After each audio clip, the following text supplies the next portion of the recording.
It is May 27, 2024, and yesterday it was Mother's Day here in Sweden, and my daughter was here and celebrate me, and that is what she have done all the years.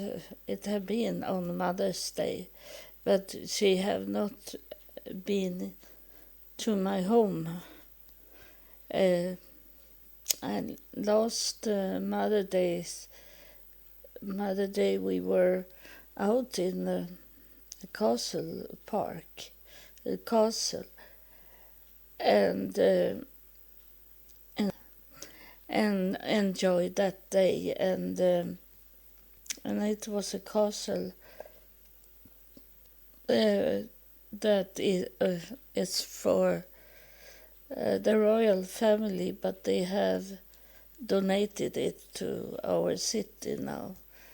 But it is a castle that belonged to our ancestors, and I have told my daughter about it. But this time, and she didn't complain when I say that I think we need to be in my home. I say to her, because I have more to do in the garden. I need help in the garden, I told her.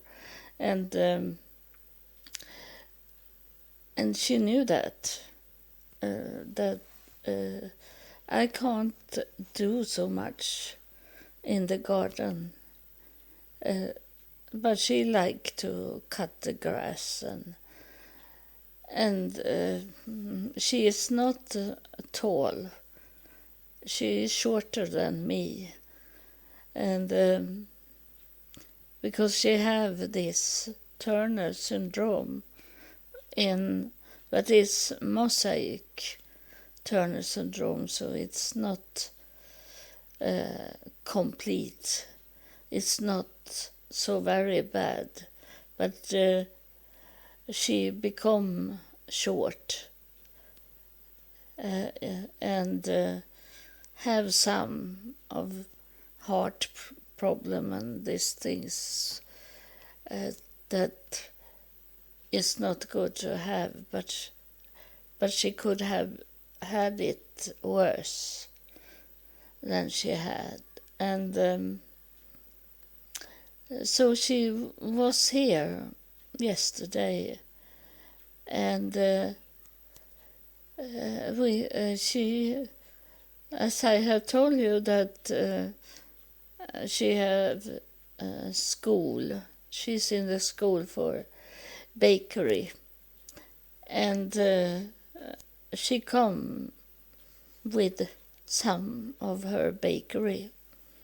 So I say it's much sugar for me, so I take only a little bite of each to taste it a little. I say to her, so I did, and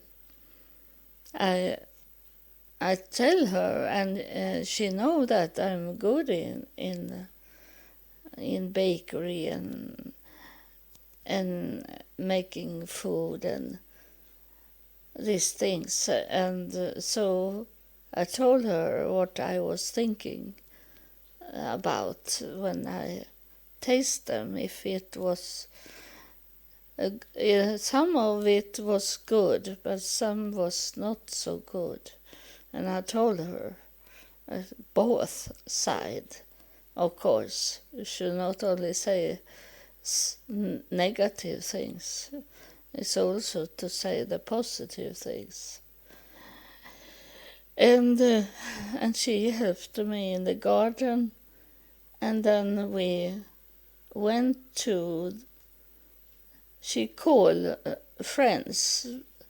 She said that to me, it must be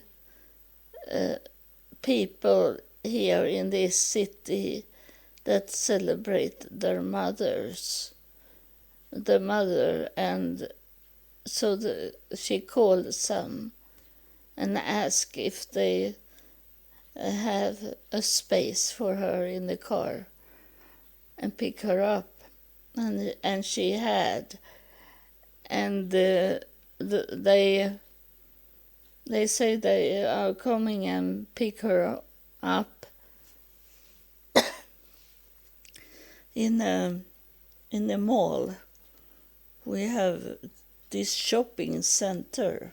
Here's one of the biggest shopping center in Sweden, and so my daughter wanted to go there early because she loved to shopping, and that is not from me, and I don't like to shopping more.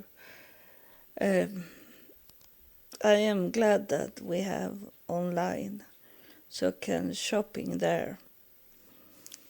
But she loved to go into stores. So we walk. I drive, of course, my scooter, and walking. It take 30 minutes to the mall. So we were walking in the sunshine. It was very warm outside, but I gave her some sodas, those that have no sugar, that is only water, but with some fragrance in it, so they taste some fruit. And so she was okay, and I have told you that she want to move around. It's like she's worried to gain weight, so she loved to walk.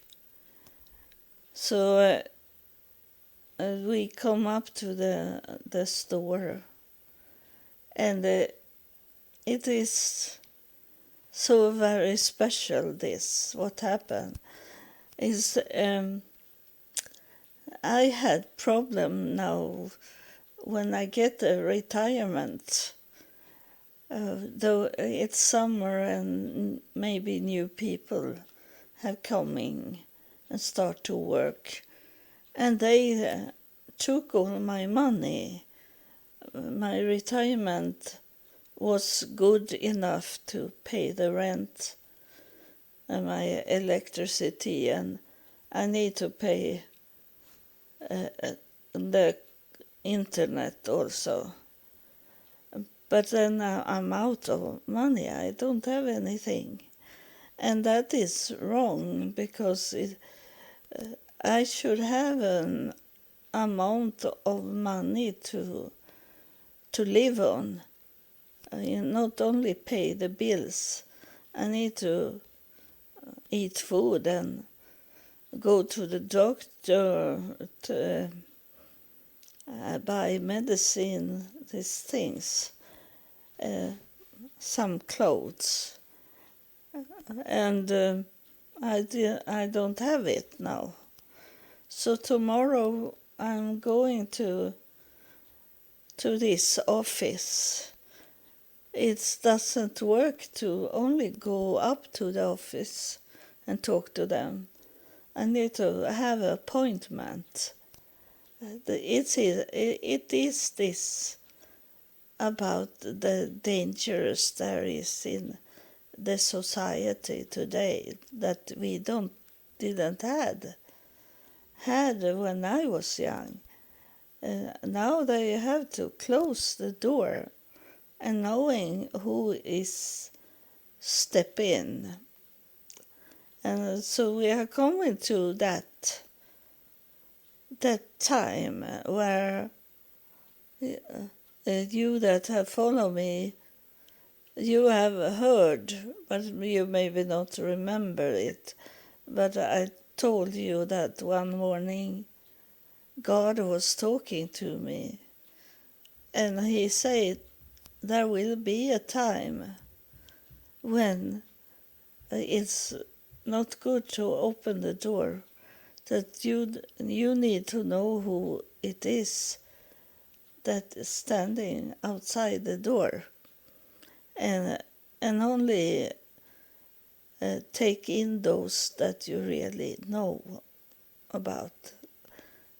There will be a time, he say, and it is a time today that we can't only open the door and let any person come in. We need to, when they give me a time to come to their office, they check me out first, who I was. So I didn't come with a weapon, because that's a place where people go angry as they take money from us. So it's hard to do it now, because I don't have a printer for my computer, and everything is coming from internet, and there is few things coming in my mailbox, and I can't bring those things like letters that I get from internet. I can't bring it with me and show it, like if I have got it in my mailbox. So that's a problem I need to solve now, today. And it should be very much rain, so I need to order a taxi. But if it have been nice weather tomorrow, I need to drive to this place so they see that I'm disabled. Or if I walk, they don't understand I'm disabled. So I don't know what to do, because I don't want to sit and drive, and it is maybe 45 minutes to drive each way, so I can be very wet. So I will think about it tonight and maybe order a taxi, and then in that way I don't take with me my scooter. I walk. And so it have been very much trouble when it come to the economic. But then we can think if it's negative or positive, what's going on. And it seems like it's some kind of positive that I should know. It's like a reminder to me that you should know who is your master, that God is taking care of it in His way, not how we think, but it's His way to do it. And you know that it can be my ancestor in afterlife that do this. But when we were yesterday coming to the store, I told her, my daughter, that it was so stupid last time I was here. I was here to buy me a caps to have on my head because of the sunshine that is my brain can't take to hot weather, and I need to go out sometimes when it's very hot. So I need these caps, I say. And it was so stupid last time. I should go there. I look at the map where it was. And then I started to go to that direction. It was only straightforward. It was easy to find. But on the way, there were a computer store or telephone store. So I went in there, and then I say I wanted to have. Now I say what is called this. More space for recharge. Power bank is what it's called here in Sweden. Power bank I needed.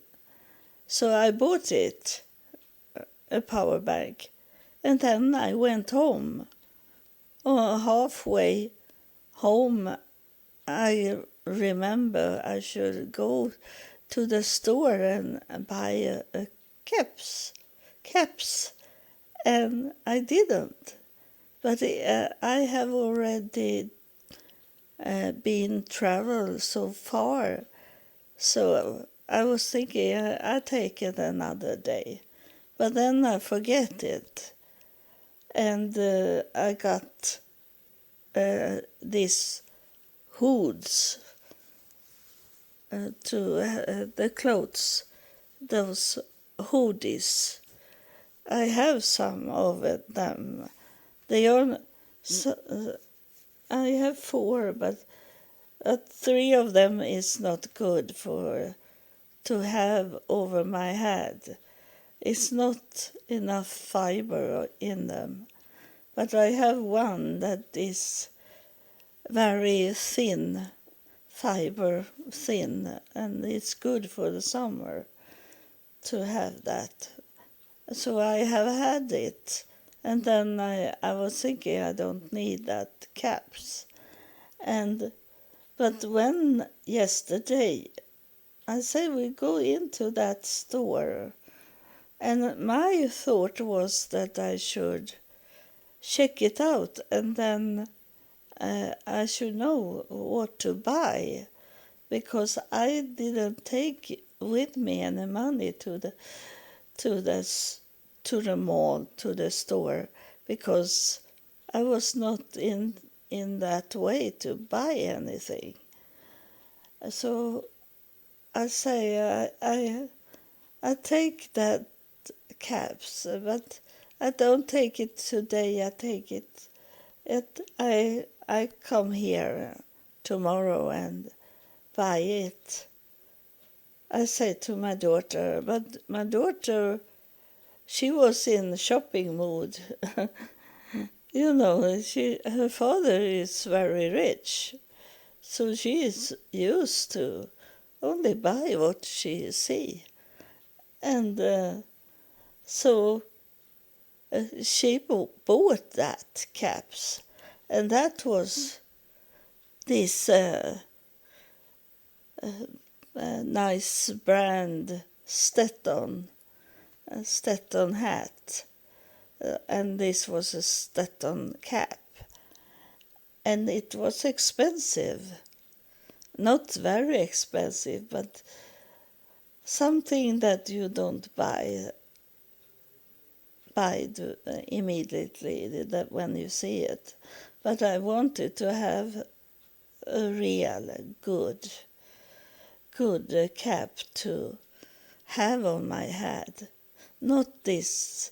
I could have almost the same cap by going to a gas station and get it for 10% of what I pay for the cap. But that is not good. It doesn't fit the head so well. So I say to my daughter, we test it. I had it on my head and then hang it back, I say to my daughter. And I say that I didn't bring with me that money. But she say, I can give you that in a Mother's Day gift. And I was sure that my daughter had not seen how much it cost. And then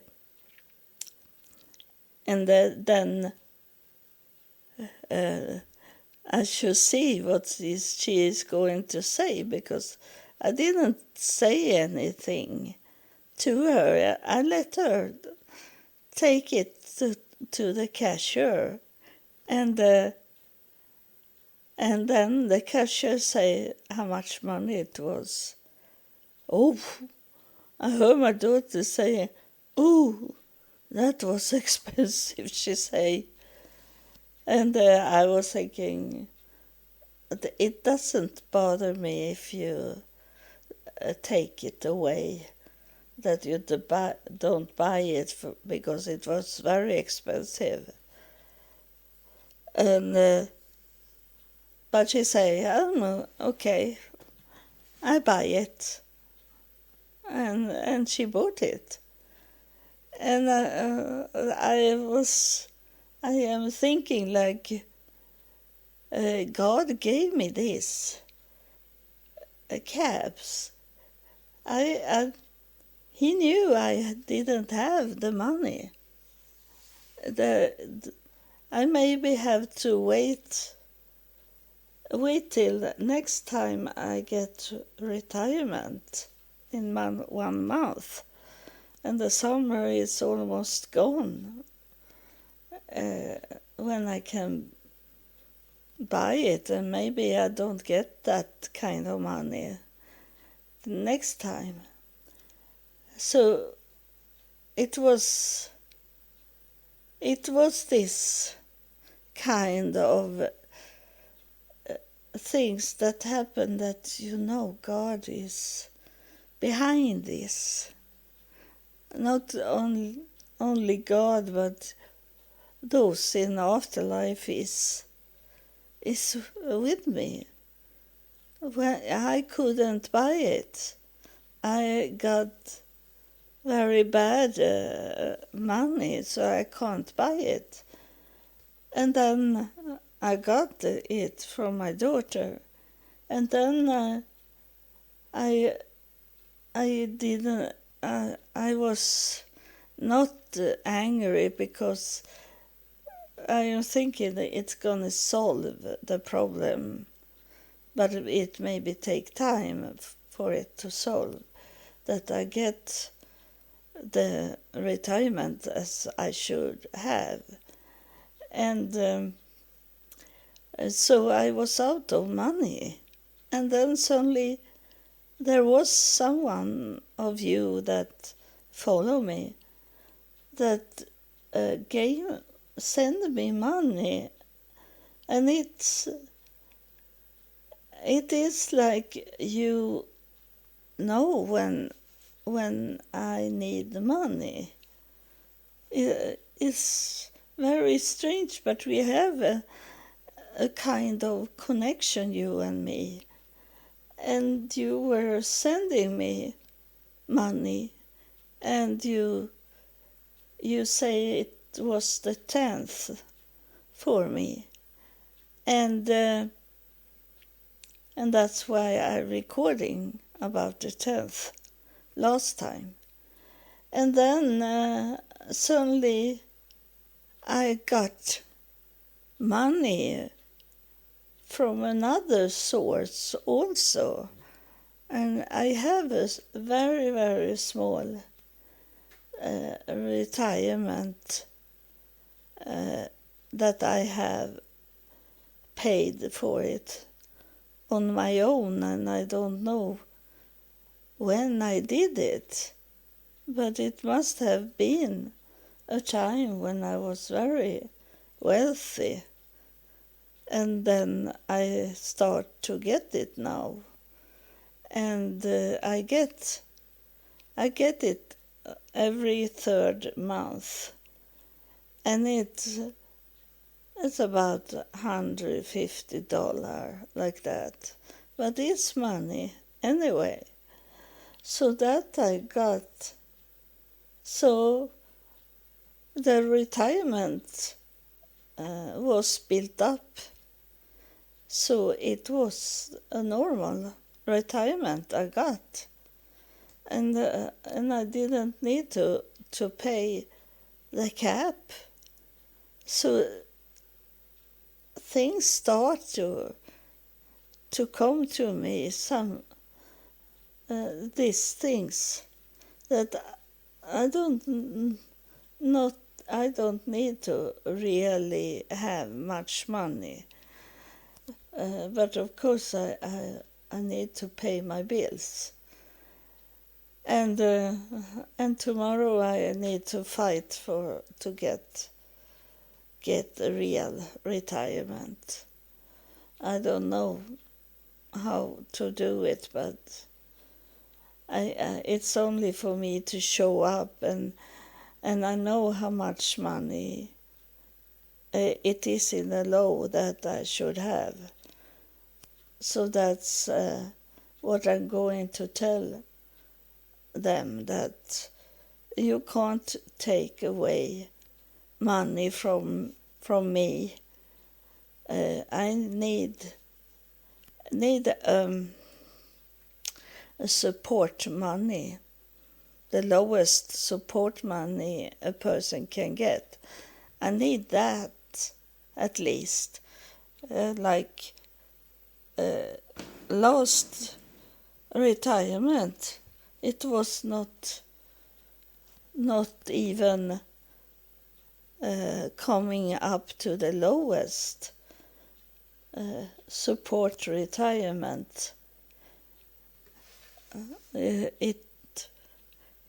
I got $300 like that in if I counted in US dollar, that I got $300 to live on 1 month, and of course I'm not in that homeless time, because in homeless time 1 month I could live on $25, but the money is food and other things in the society have going up so much in price. So those $300, that is maybe like $25 today that I should live on. But I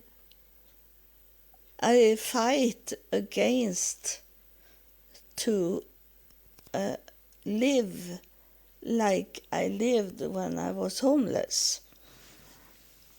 I don't want to go to a thrift store and buy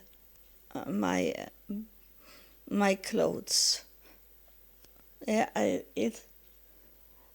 I say to myself that I am better than that. It's not that those homeless is bad, but I am. It's not about them. It's I am better than to go to the thrift store. I can buy new clothes.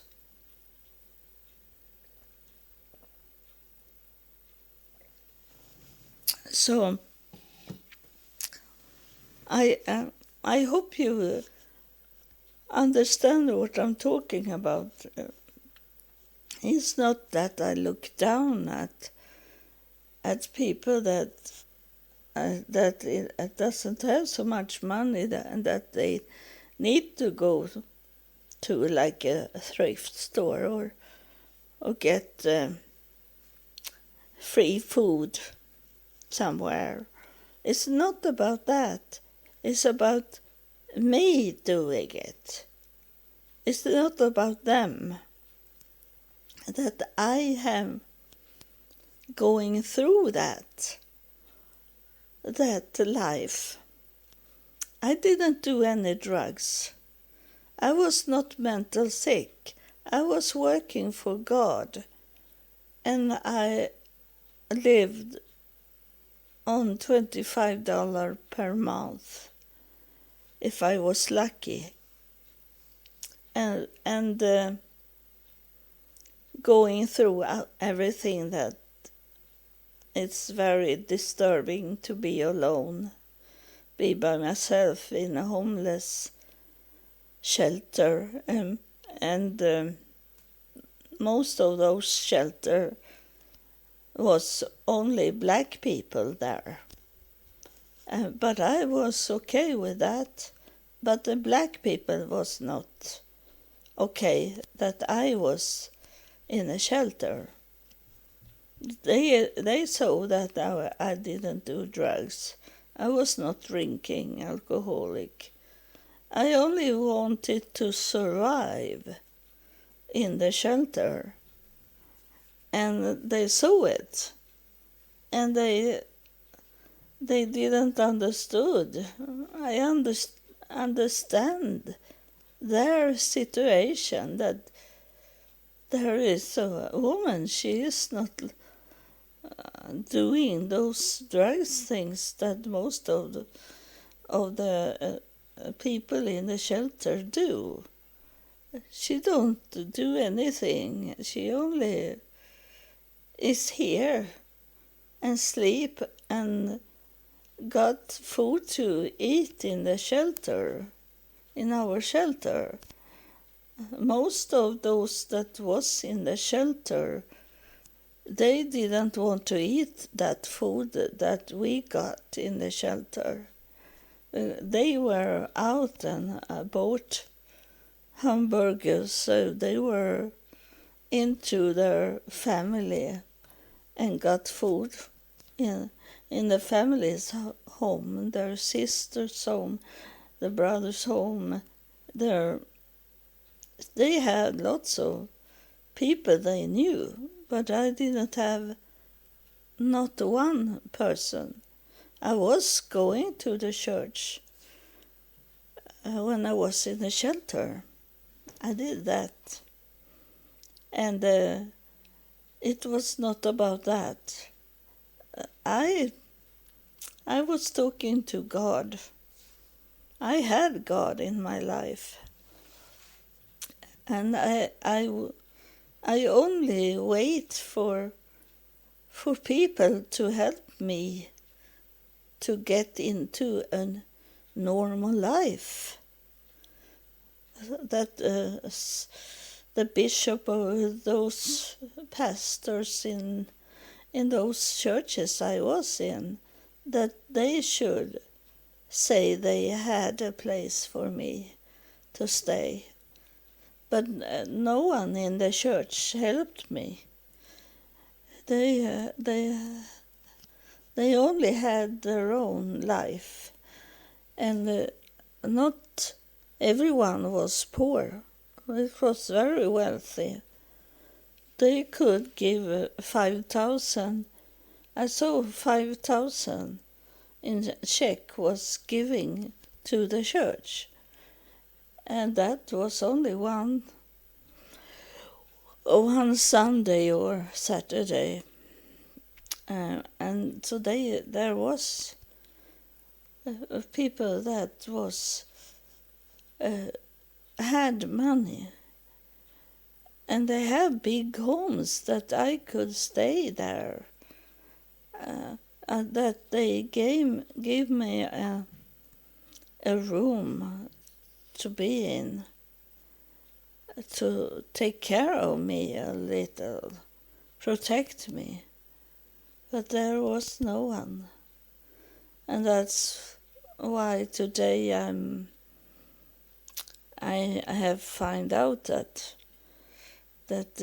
it's no religion help. There is, if you think that the church will help you, or if your synagogue will help, or your mosque will help you, that's an illusion. That's illusion from you. If you're a woman and don't have any people around you, and you go to a place where you think there is religious people, that they will help you, and as much as they can, and you go there, and you know that you have been there before. It's nothing that I only take from nowhere. I know you. I have met you many times, where you go around in churches and you can't find your church because they don't see your needs.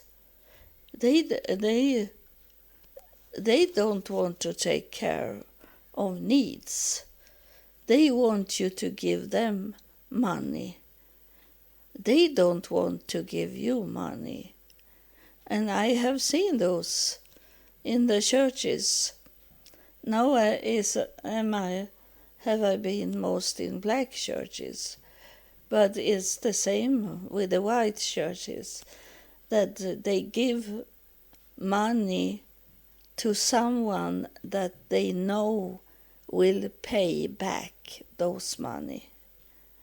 It's going around, the money. It's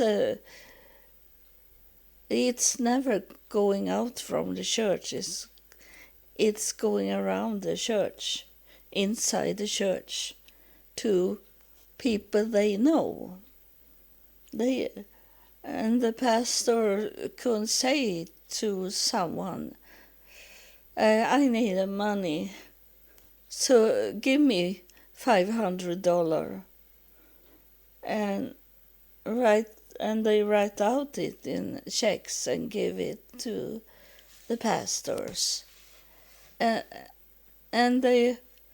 then when it was in some churches was it like the pastor should look like he is Santa Claus. Like he say that I want to give away $500 today. God have told me to give away $500. And of course, those $500, that I knew where it was going. It was going to that one that gave the pastor $500 when he told her, or him, but most was it her, that he wanted $500. and she gave him $500. And then, after some weeks, he say, I feel for to give. He say not give back. He say that I feel for to give away $500 because God have told me to give away $500. And then and then the pastor give away, but it was borrowed money that he gave back to the one that gave the pastor $500. It was not coming from the outside. But of course, I was one of them that in the church that was hoping that God had told the pastor to give me $500. But it never happened because it never was going out from the church. It was relatives most of the time. And we in the church, we couldn't know who was relatives to each other because it could be in marriage to someone. So, or they have not the same last name.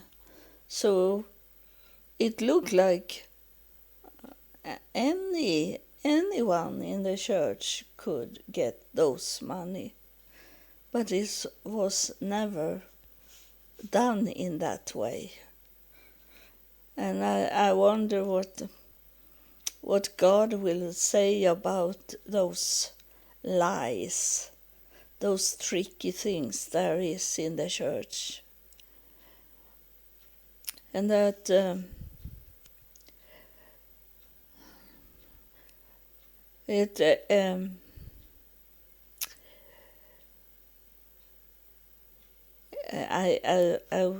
you know that they have stopped talking. The spirits, I have spirits in my home, but they are tired to wait for you to ask questions to them so they can answer you what's going on in heaven. They told me, I don't know, time fly away, but it must have been in spring. They say that, maybe in March. They say to me, and they told you that they are going to be quiet. They are not going to talk anymore. But you have over 700 chapters where they were talking. So it's only to read those chapters, listen those those chapters. So they are talking to you. And when they are talking to you, it doesn't matter that you were not there in that time when they were talking, because that is no time limit on what they are saying in heaven. They are talking to you when it's time to talk to you.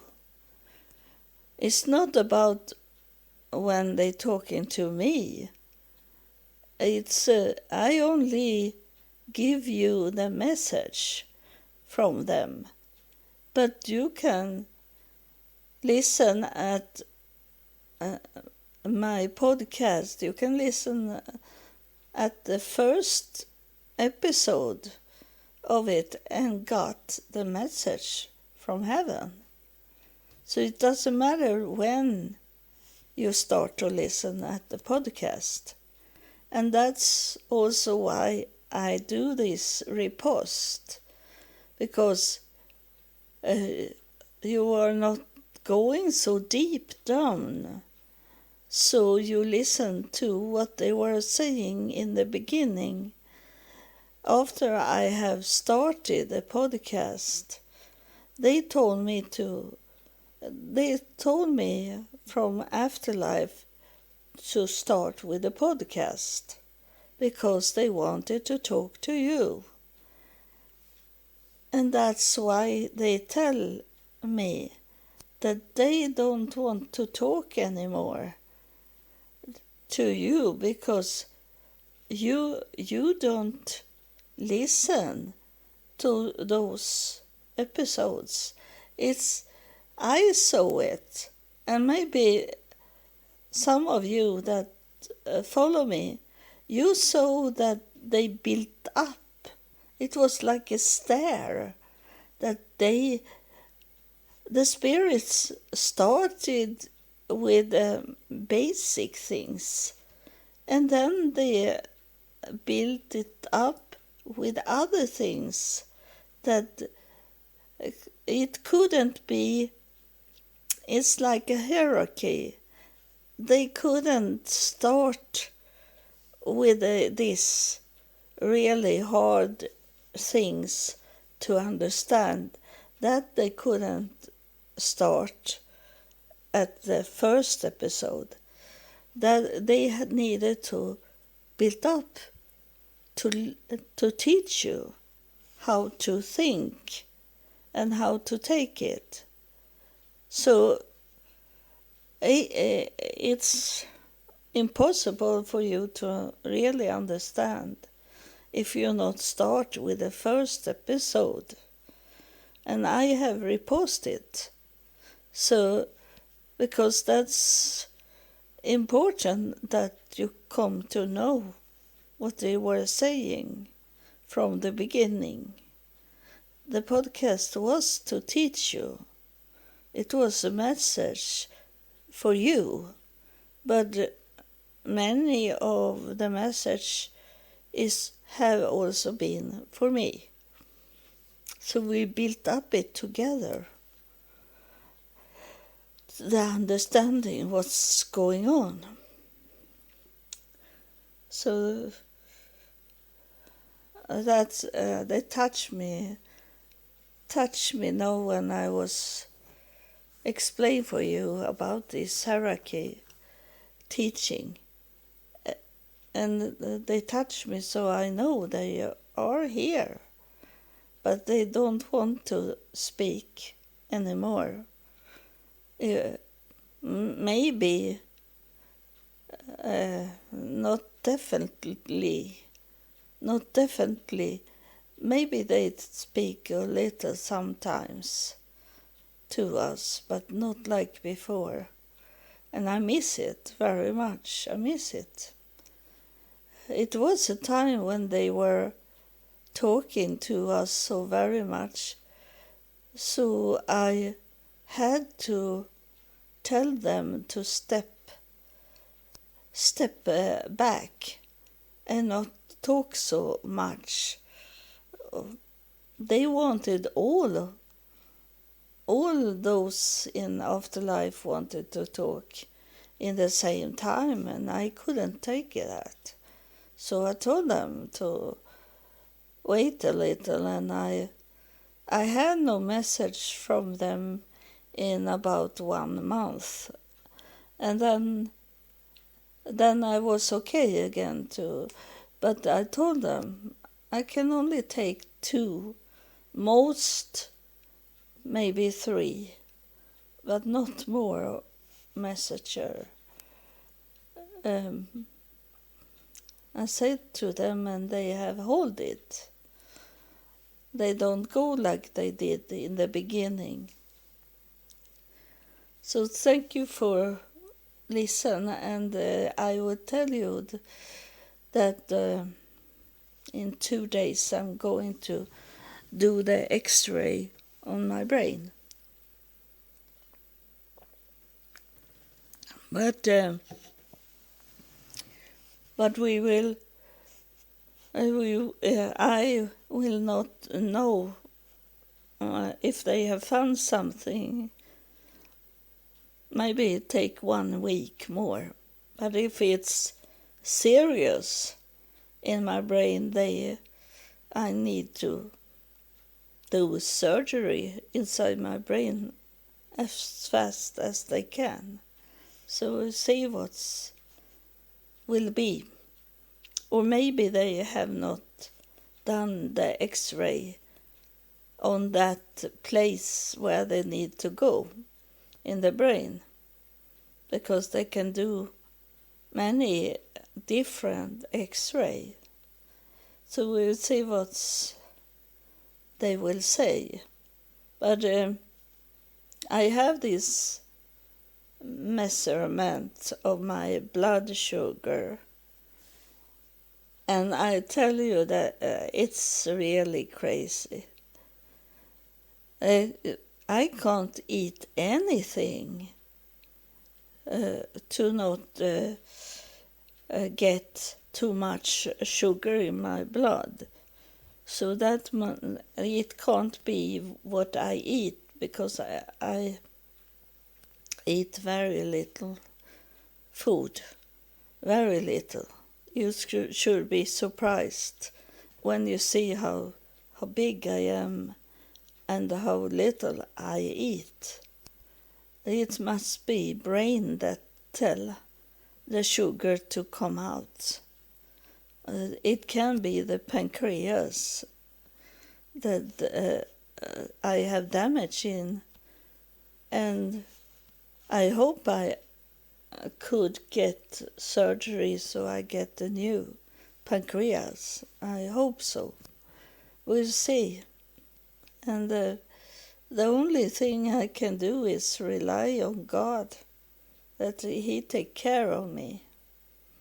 This is God's things, because it's very rare and very special. So of course the ancestor helps also, but this is a godly thing. So we will see next time what's going on with the brain. And God bless you, and hope you stay fine. And now it's I see a hand over in the air, and that means He bless you. Some of you, He's blessing you. So God bless you. And you know that it's not a real hand. That's only a symbolic way to tell me that I shower you with blessings. So thank you.